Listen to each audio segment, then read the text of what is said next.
ਜ਼ਖਮ ਜਿਹੜਾ ਨਾ ਤਲਵਾਰ ਦਾ ਉਹ ਤਾਂ ਮਿਟ ਜਾਂਦਾ ਨਾ, ਅਤੇ ਜੇ ਜ਼ੁਬਾਨ ਦਾ ਨਾ ਉਹ ਨਹੀਂ ਮਿਟਦਾ। ਅਤੇ ਇੱਕ ਲੱਕੜੀ ਚੁਗਣ ਜਾਂਦਾ ਨਾ ਜੰਗਲ ਦੇ ਵਿੱਚ ਕਪਾਈ ਆਦਮੀ ਕੋ ਜਾਂਦਾ ਅਤੇ ਉਹਦਾ ਬਣ ਗਿਆ ਜੰਗਲ ਦੇ ਵਿੱਚ ਜੇ ਸ਼ੇਰ ਸੀ ਨਾ ਉਹ ਉਹਦਾ ਯਾਰ ਬਣ ਗਿਆ, ਦੋਸਤ ਬਣ ਗਿਆ।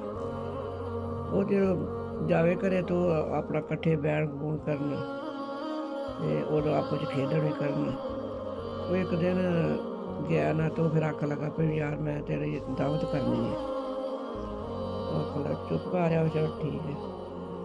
ਅਤੇ ਉਹਦੇ ਘਰ ਉਹਨੇ ਦਾਵਤ ਪਕਾਈ, ਬੀਬੀ ਨੂੰ ਲਿਆ ਕੇ ਗੋਸ਼ਤ ਦਿੱਤਾ ਸੋ। ਕਹਿੰਦਾ ਮੇਰੇ ਯਾਰ ਨੇ ਉਹਨੇ ਤੇਰੀ ਦਾਵਤ ਕਰਨੀ ਹੈ ਅਤੇ ਲੈ ਰੱਖ। ਉਹਨੇ ਆਖਿਆ ਵੀ ਪਕੜਾ ਰੱਖਾਂ, ਰੱਖ ਨਹੀਂ, ਜਦੋਂ ਆਏ ਤਾਂ ਉਦੋਂ ਪਕਾਈ। ਉਹਨੇ ਰੱਖ ਛੱਡਿਆ। ਉਹ ਸ਼ੇਰ ਆ ਗਿਆ ਤਾਂ ਉਹਨੇ ਆਣ ਕੇ ਨਾ ਅਤੇ ਉਹਦੇ ਅੱਗੇ ਗੋਸ਼ਤ ਆਇਆ ਅਤੇ ਫਿਰ ਗੋਸ਼ਤ ਧਰਿਆ, ਉਹ ਖਾਣ ਲੱਗ ਪਿਆ। ਉਹ ਜਨਾਨੀ ਆਈ ਅਤੇ ਵੇਖ ਕੇ ਨਾ ਅਤੇ ਆਂਦੀ ਹੈ ਵੀ ਜੋ ਕੁੱਤਾ ਬਿੱਲਾ ਹੈ ਨਾ ਇਹਨੇ ਯਾਰ ਦੋਸਤ ਬਣਾਇਆ ਹੈ। ਉਹ ਚੁੱਪ ਕਰਕੇ ਖਾ ਕੇ ਨਾ ਸੁਣ ਤੇ ਉਹਨੇ ਲਿਆ ਅਤੇ ਉਹ ਖਾ ਖੋ ਕੇ ਨਾ ਅਤੇ ਤੁਰ ਗਿਆ। ਫਿਰ ਜਾਵੇ ਘਰੇ ਤੂੰ ਇੱਕ ਦੋ ਵਾਰੀ ਗਿਆ ਅਤੇ ਨਾ ਮਿਲਿਆ ਅਤੇ ਫਿਰ ਗਿਆ ਅਤੇ ਉਹਨੂੰ ਮਿਲ ਪਿਆ। ਉਹ ਫਿਰ ਬੈਠੇ ਆਪਸ 'ਚ ਗੱਲਾਂ ਬਾਤਾਂ ਕਰਨ, ਉਹ ਆਦਮੀ ਵੀ ਅਤੇ ਉਹ ਸ਼ੇਰ ਵੀ। ਫਿਰ ਕੁਝ ਦਿਨ ਛੱਡ ਕੇ ਅਤੇ ਫਿਰ ਗਿਆ ਨਾ ਅਤੇ ਉਹਨੂੰ ਆਂਦਾ ਯਾਰ ਤੂੰ ਮੈਨੂੰ ਨਾ ਜਿਹੜੀ ਤੇਰੇ ਕੋਲ ਕੁਹਾੜੀ ਹੈ ਨਾ ਇਹ ਮੇਰੇ ਗਰਦਨ 'ਤੇ ਮਾਰ।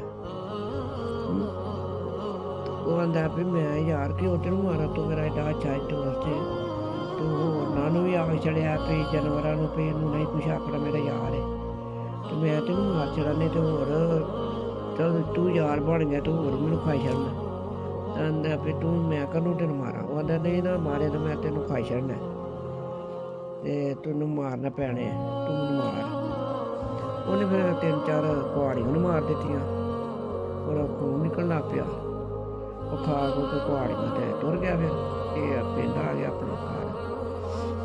ਉਹ ਤਾਂ ਫਿਰ ਜਾਏ ਘਰੇ ਅਤੇ ਇੱਕ ਦੋ ਵਾਰੀ ਗਿਆ ਅਤੇ ਨਹੀਂ ਮਿਲਿਆ ਅਤੇ ਫਿਰ ਬਹੁਤ ਚਿਰ ਪਿੱਛੋਂ ਮਿਲਿਆ ਨਾ ਅਤੇ ਫਿਰ ਇਹਦੇ ਅੱਗੇ ਲੰਮਾ ਪਏ ਤਾਂ ਕਿ ਵੇਖ ਵੀ ਜਿੱਥੇ ਕੁਹਾੜੀਆਂ ਮਾਰੀਆਂ ਨਹੀਂ ਉਹ ਜ਼ਖਮ ਵੇਖ ਲੱਭ ਹੈ ਵੀ।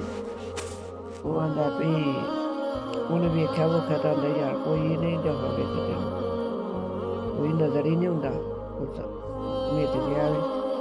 ਉਹ ਆਂਦਾ ਵੀ ਯਾਰ ਵੇਲਾ ਕੁਹਾੜੀ ਦੇ ਜ਼ਖਮ ਜਿਹੜੇ ਨੇ ਉਹ ਮਿਟ ਗਏ ਨੇ ਨਾ, ਜਿਹੜੇ ਨੇ ਨਾ ਜ਼ੁਬਾਨ ਦੇ ਤੇਰੀ ਬੀਵੀ ਨੇ ਜਿਹੜਾ ਮੈਨੂੰ ਆਖਿਆ ਵੀ ਕੁੱਤੇ ਬਿੱਲੇ, ਉਹ ਇਹ ਬੜਾ ਗਹਿਰਾ ਜ਼ਖਮ ਮੇਰੇ ਅੰਦਰ, ਉਹ ਮੈਨੂੰ ਗੁੱਸਾ ਵੀ ਹੈ ਅਤੇ ਮੇਰੇ ਅੰਦਰ ਜ਼ਖਮ ਬੜਾ ਗਹਿਰਾ ਬਣ ਗਿਆ, ਉਹ ਨਹੀਂ ਮਿਟਦਾ ਪਿਆ।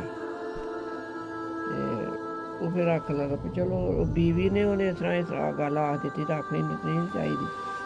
ਜਦੋਂ ਉਹਨੇ ਆਖਿਆ ਜੇ 200 'ਤੇ ਉਹਨੂੰ ਆਂਦੀ ਵੀ ਠੀਕ 200 'ਤੇ ਸ਼ੇਰ ਹੈ। ਉਹਨੇ ਆਖਿਆ ਜੋ ਕੁੱਤੇ ਬਿੱਲੇ ਨੇ ਨਾ ਤੂੰ ਯਾਰ ਦੋਸਤ ਬਣਾਏ ਨੇ। ਇਹ ਗੱਲ ਸਹੀ ਹੈ ਅਤੇ ਜੇ ਜ਼ੁਬਾਨ ਦੀ ਗੱਲ ਹੈ ਨਾ ਉਹ ਜ਼ਖਮ ਅੰਦਰ ਹੋ ਜਾਂਦਾ। ਜਿਹੜੇ ਤਲਵਾਰ ਦਾ ਫਾਟੇ ਨਾ ਉਹ ਆਪਣਾ ਬਾਜ਼ਾਰ ਸਾਹਮਣੇ ਲੱਭਦਾ ਹੁੰਦਾ, ਉਹ ਮਿਟ ਜਾਂਦਾ, ਉਹ ਨਿਸ਼ਾਨ ਵੀ ਨਹੀਂ ਰਹਿੰਦਾ ਉਹਦਾ। ਅਤੇ ਜਿਹੜਾ ਜ਼ੁਬਾਨ ਦਾ ਹੀ ਨਾ ਗੱਲ ਉਹ ਬੜੇ ਤਲਵਾਰ ਨਾਲ ਬਹੁਤਾ ਡੂੰਘਾ ਜ਼ਖਮ ਹੋ ਜਾਂਦਾ। ਅਤੇ ਇਸ ਤਰ੍ਹਾਂ ਗੱਲ